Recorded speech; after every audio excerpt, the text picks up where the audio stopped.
Já também aqui o meu gravador, porque o seguro morreu de velho. Então, sempre gravo também aqui. Eu estou aqui nessa chamada de vídeo com muita honra com o José Gomes Temporão, que foi ministro da Saúde no governo Lula, né? Foi por 5 anos que você foi ministro da Saúde, mais ou menos. 4 anos. Foi o primeiro mandato, né? Segundo, perdão, foi o segundo mandato. E é médico sanitarista, né? Também com uma carreira, uma história na Fiocruz, né?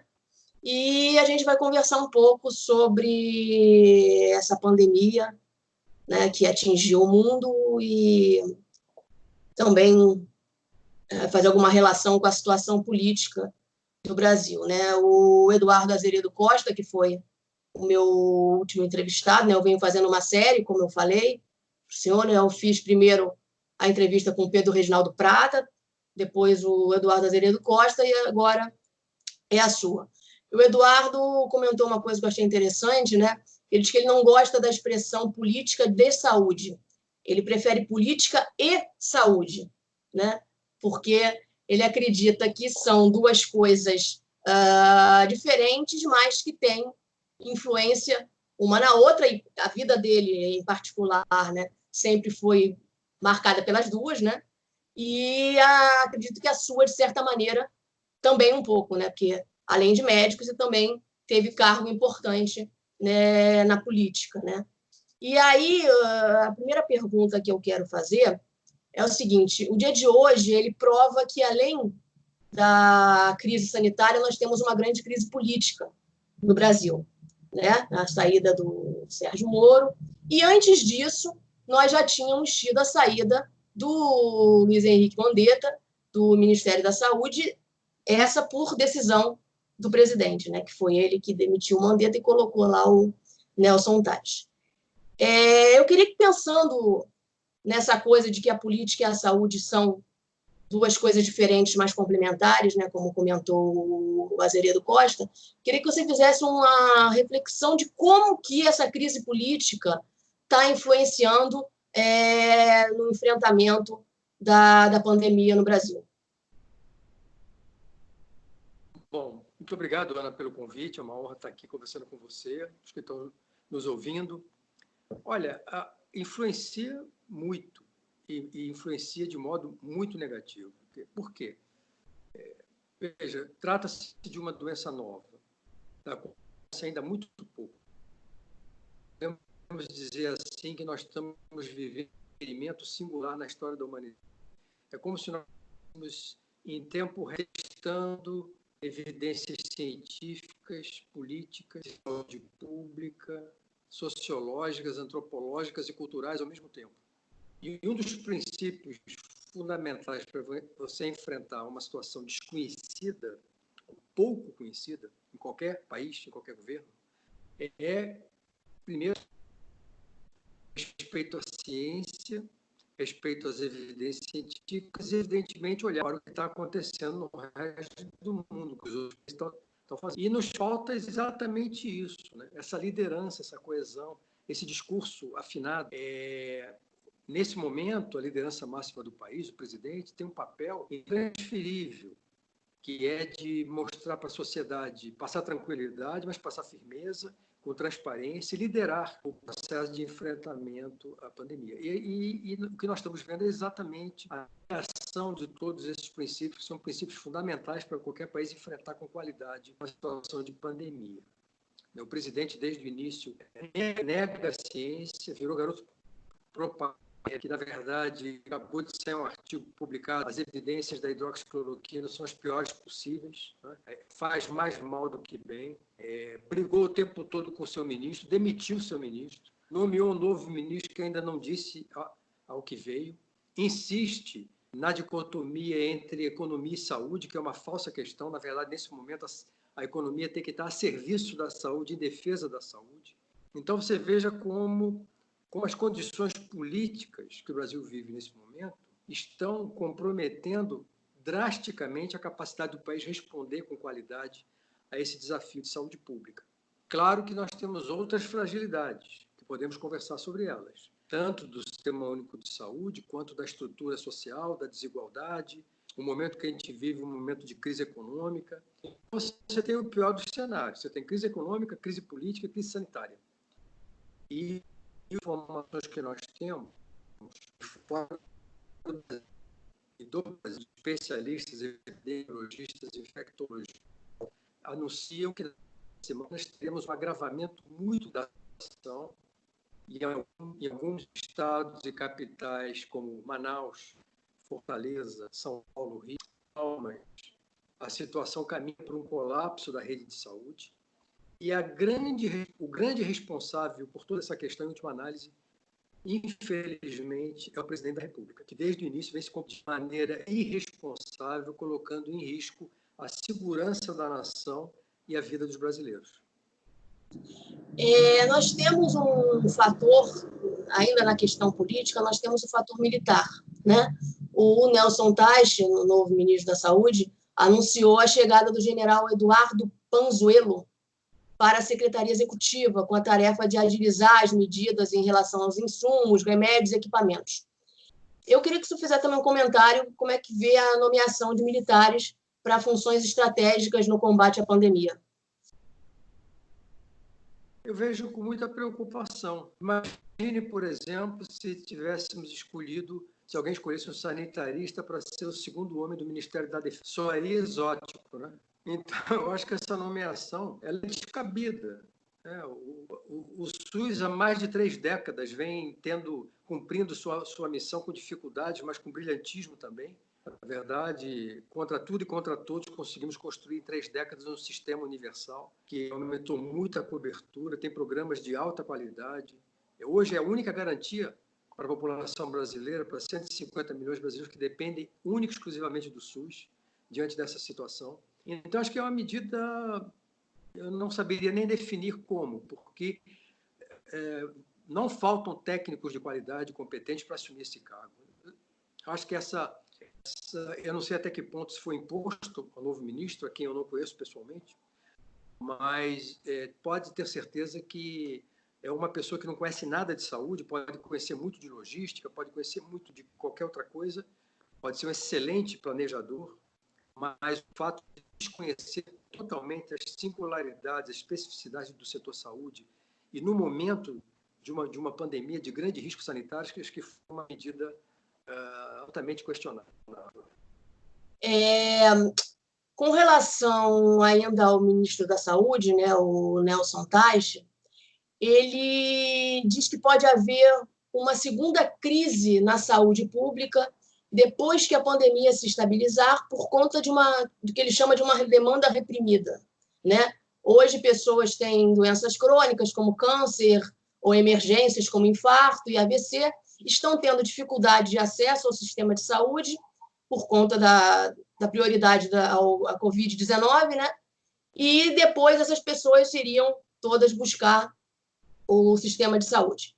O senhor vê algum sentido nessa expressão que ele usa de demanda reprimida, que pode haver depois a busca por outras doenças que não estão sendo buscadas no momento?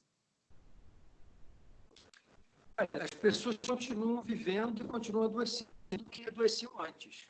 Mas muitas que talvez o que nós podemos especular em relação a doenças, outras que não a Covid-19 nesse momento, é que, por exemplo, com a redução substantiva do tráfego nas estradas e cidades, nós estamos tendo um número de acidentes de trânsito menor.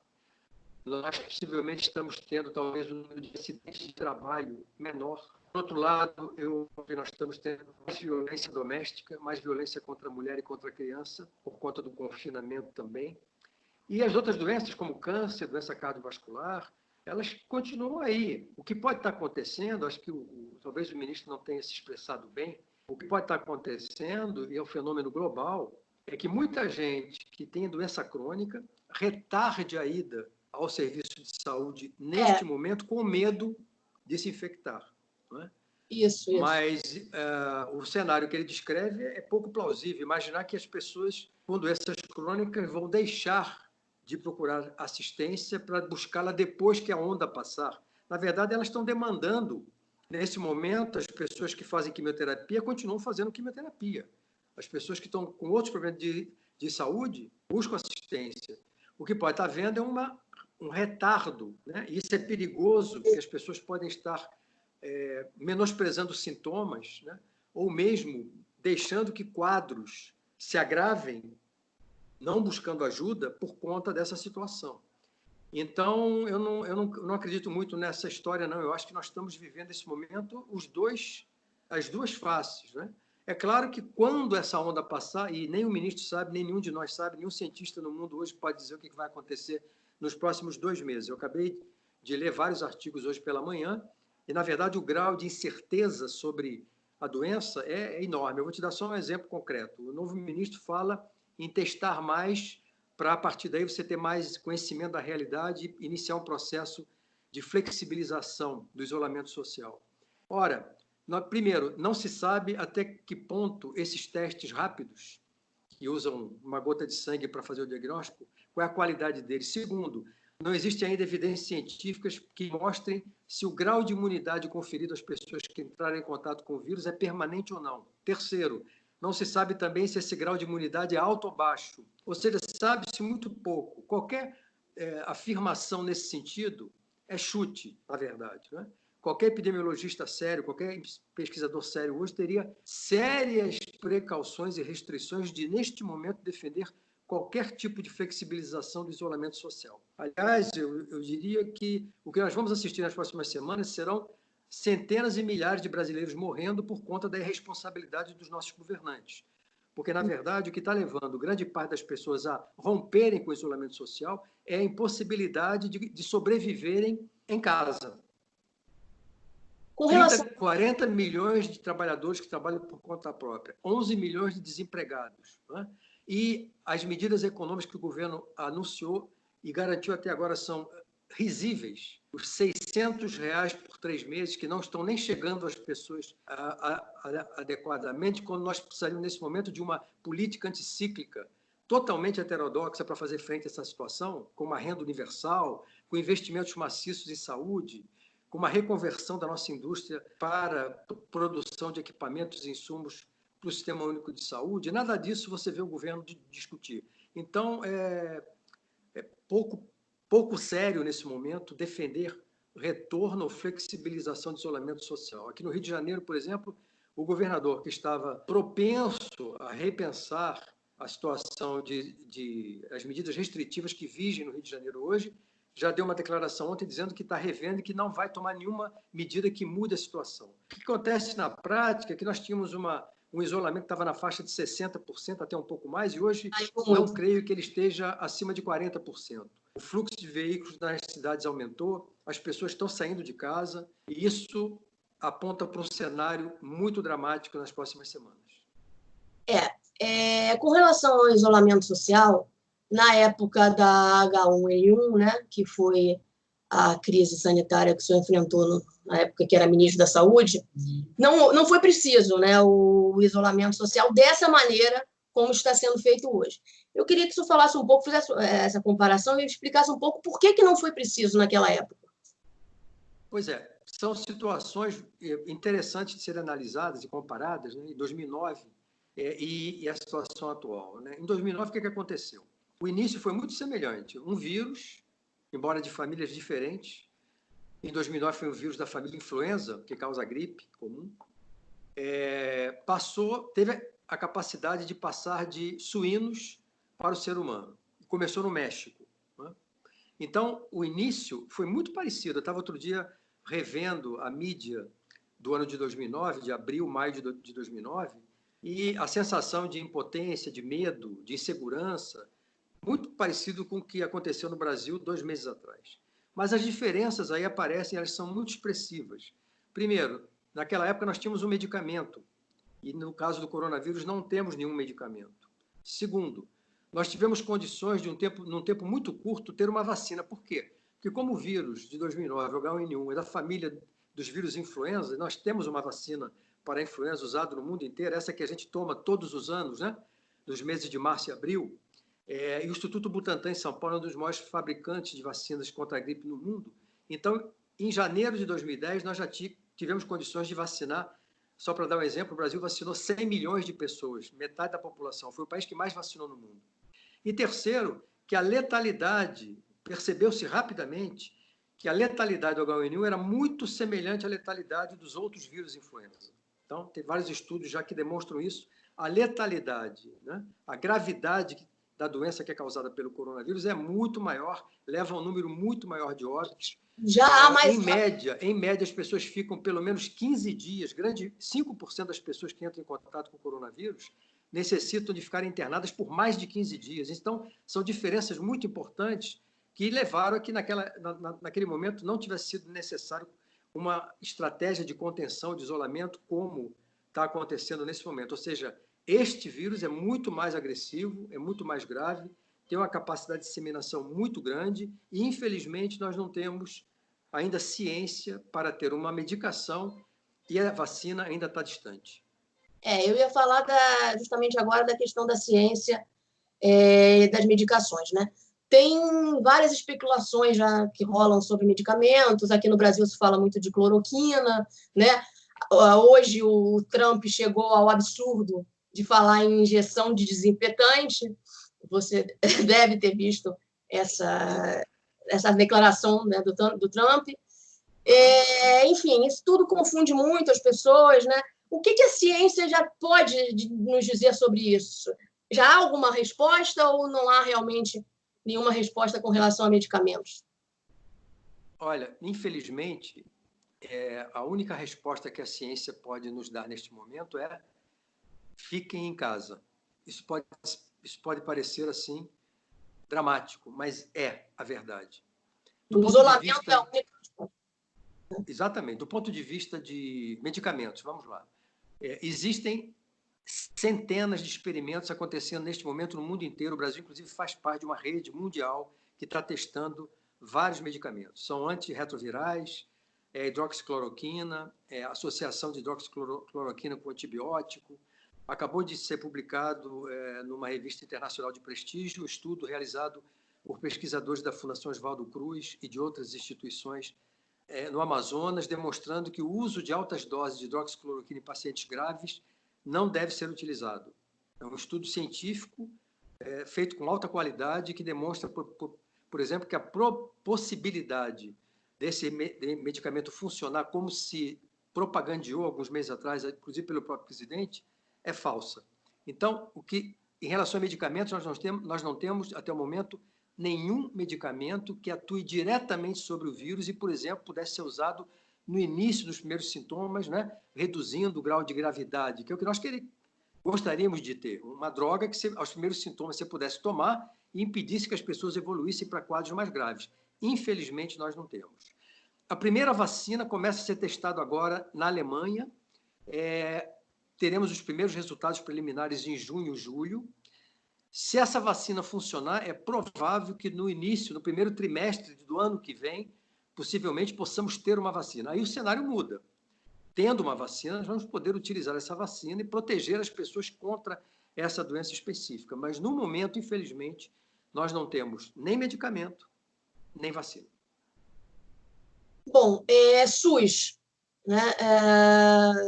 Você já citou aí o colapso do SUS, realmente, que já está lá em Manaus, por exemplo, a situação está bastante feia, né, em outras cidades do Brasil. O próprio ministro Mandetta, ele tinha dado uma declaração de que em abril o SUS entraria em colapso, né? Naquela época a declaração foi criticada, depois ele acabou mudando um pouco o tom.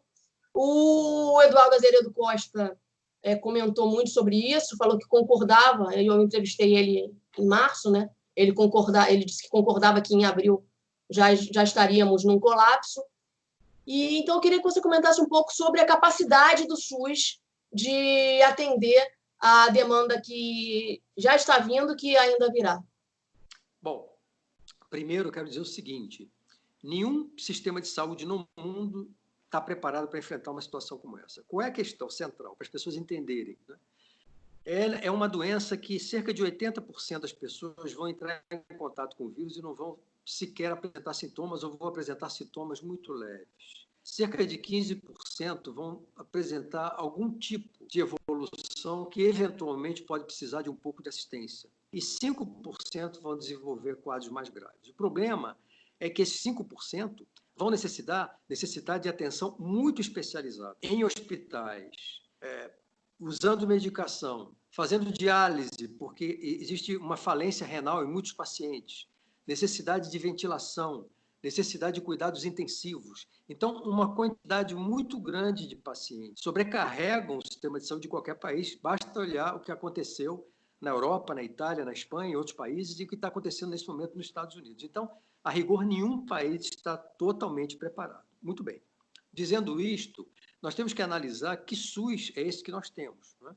Um SUS que, em suas 3 décadas de existência, permanentemente foi atacado pela sociedade, pela mídia, pela grande mídia, e foi deixado ao relento pelos governantes de todos os matizes político-ideológicos, né? Nós até hoje não temos uma estrutura de financiamento que dê sustentabilidade ao SUS. E lembrar que no governo Temer, em 2016, foi aprovada a famigerada Emenda Constitucional 95, que congelou os gastos em políticas sociais por 20 anos. Então, significa que de 2016 para cá, o orçamento do Ministério da Saúde perdeu pelo menos 20 bilhões de reais. Isso foi um crime contra a saúde pública e contra as políticas sociais. E o Congresso Nacional aprovou, e sob o aplauso de grande parte da sociedade brasileira. E nesse momento, então, que a sociedade precisa tanto do SUS, as pessoas falam, bom, onde é que foi que nós erramos? Por que nós não temos respiradores? Por que nós não temos leitos? Por que nós não temos profissionais? Por que os profissionais não são bem remunerados? O que está acontecendo? Por que nós não produzimos os insumos aqui? Dependemos tudo de ser produzido e importado de fora. Ora, é um conjunto de fatores, é um somatório de fatores, de fragilização econômico-financeira, de fragilização tecnológica, que leva a que, nesse momento do grande embate, onde o SUS vai ser fundamental para salvar muitas vidas, mas, por outro lado, ele vai demonstrar grandes fragilidades. E essas grandes fragilidades estão centradas na desigualdade de sua estruturação a nível nacional. Existem muitos Brasis e muitos SUS. Uma coisa é o SUS da região amazônica, outra coisa é o SUS da região sul-sudeste, outra coisa é o SUS da região nordeste, né? E isso agravado, que nós não conversamos ainda aqui, pelas condições socioeconômicas, pela brutal desigualdade social, que é uma singularidade brasileira e um agravante do quadro que está se desenhando aqui. Então, eu afirmaria o seguinte: sim, o SUS vai salvar muitas vidas, o SUS vai ser absolutamente imprescindível, e eu espero que a sociedade brasileira aprenda com isso e reflita sobre a importância de nós termos um sistema universal que seja sustentado politicamente por todos os brasileiros, para nós e para as futuras gerações. Mas, ao mesmo tempo, nós vamos ver o SUS mostrar fragilidades. Fragilidades essas que são estruturais, não são apenas conjunturais. E precisamos refletir sobre isso. Você falou das desigualdades socioeconômicas, que não tínhamos ainda tocado aqui. Eu também tenho uma pergunta aqui, fazendo uma comparação com Portugal, né? Portugal tem sido muito elogiado pelo combate ao coronavírus, inclusive sua terra natal, né?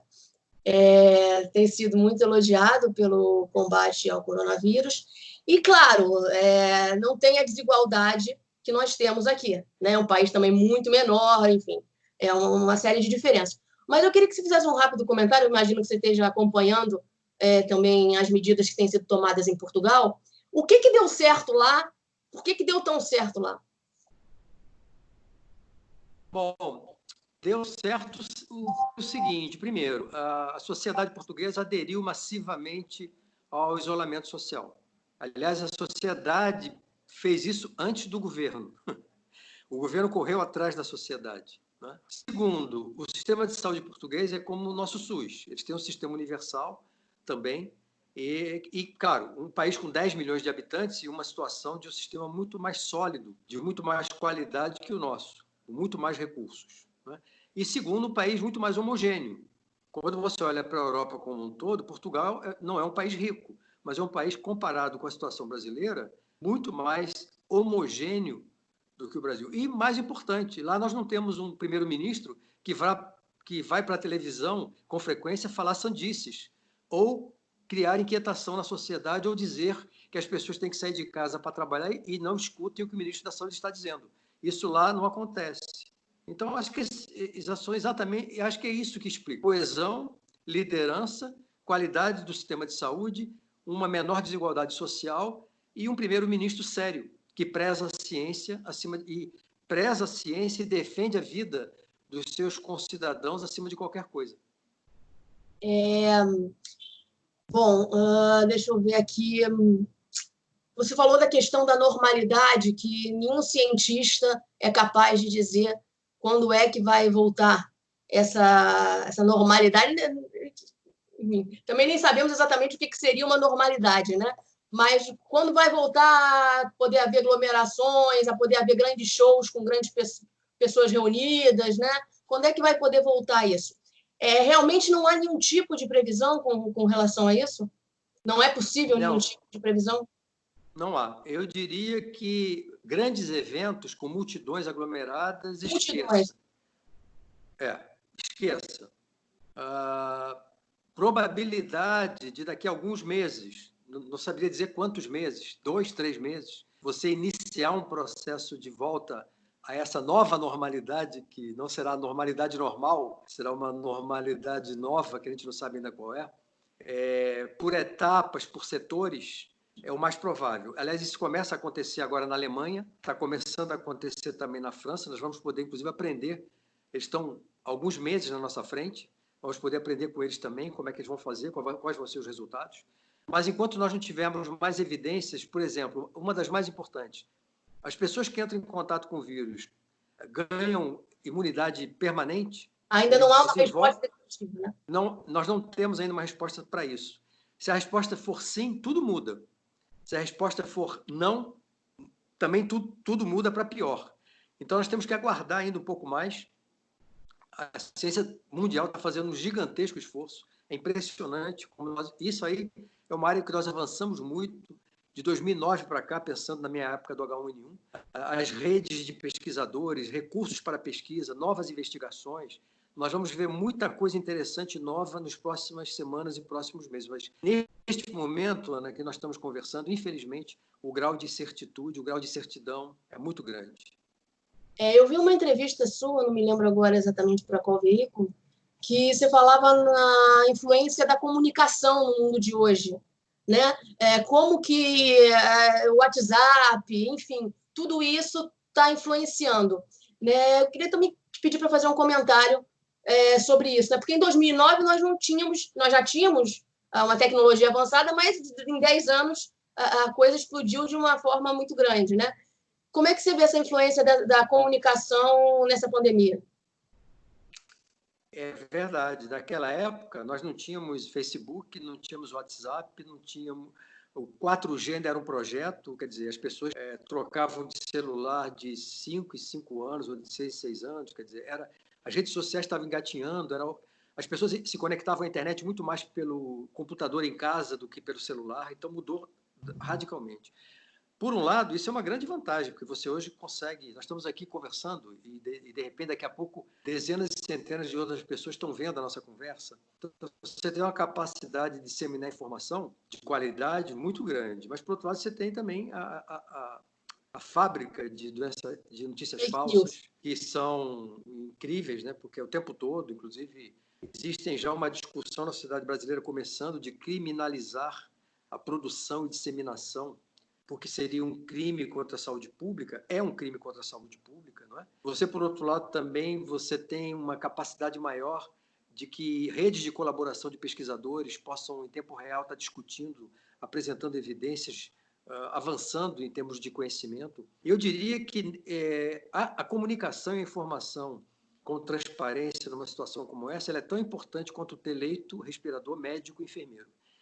E o Brasil está mostrando isso, né? Como que o ruído na comunicação, como a falta de transparência, como a irresponsabilidade de governantes, como a falta de coesão e de uma condução homogênea, harmônica do enfrentamento dessa situação pode causar problemas. Então, quanto mais clara a comunicação, quanto mais transparente, quanto mais orientada, orientando a população, transmitindo segurança, mas dizendo da realidade, da real situação, isso tem um valor inestimável para resultados positivos. Para a gente concluir, temos aqui meia hora, um pouco mais de entrevista.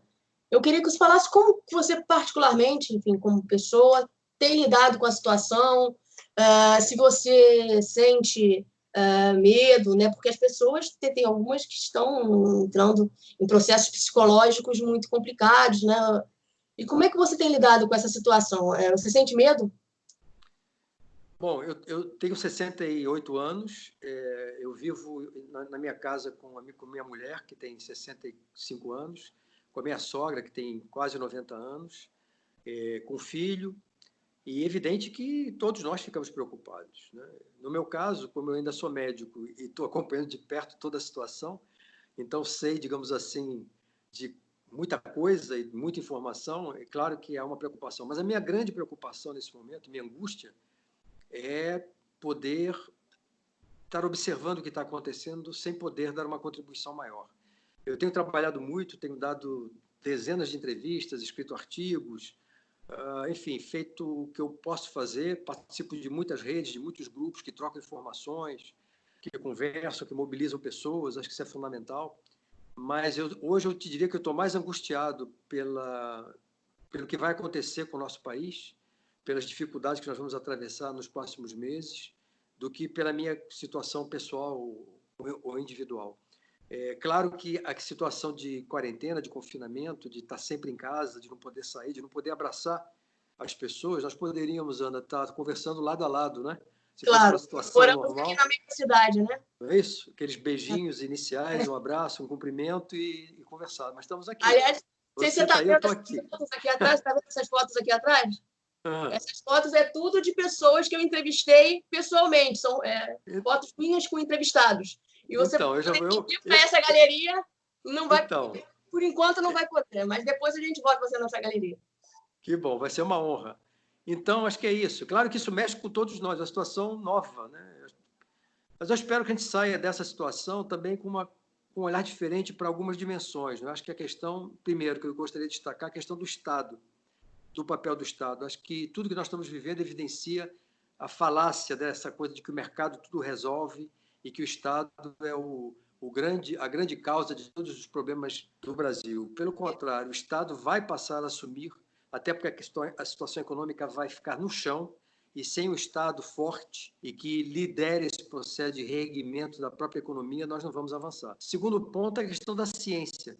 É inadmissível que a gente consiga viver num país como o Brasil com um governo que nega a ciência, que despreza a ciência e que ataca os cientistas. Terceiro, vamos ter que repensar o SUS. Nós temos que fortalecer o SUS, garantir a sua sustentabilidade econômica. Temos que pensar um sistema universal realmente para todos os brasileiros. Então, essas são três dimensões: a questão do papel do Estado, a questão do papel da ciência e do papel do Sistema Único de Saúde. Um novo Brasil que nós vamos ter que construir, e vamos construir, com certeza. Vamos construir, vamos construir. Temporão, muito obrigada pela sua disposição. Eu pretendo divulgar essa entrevista até domingo, né? Eu vou trabalhar nela aí no final de semana. E quando eu publicar, eu envio para você o link também. Viu? Muito obrigada. Foi um prazer, Ana. Muito obrigado pelo convite. Um grande abraço e um abraço a todos que nos assistiram. Grande abraço. Tchau, tchau.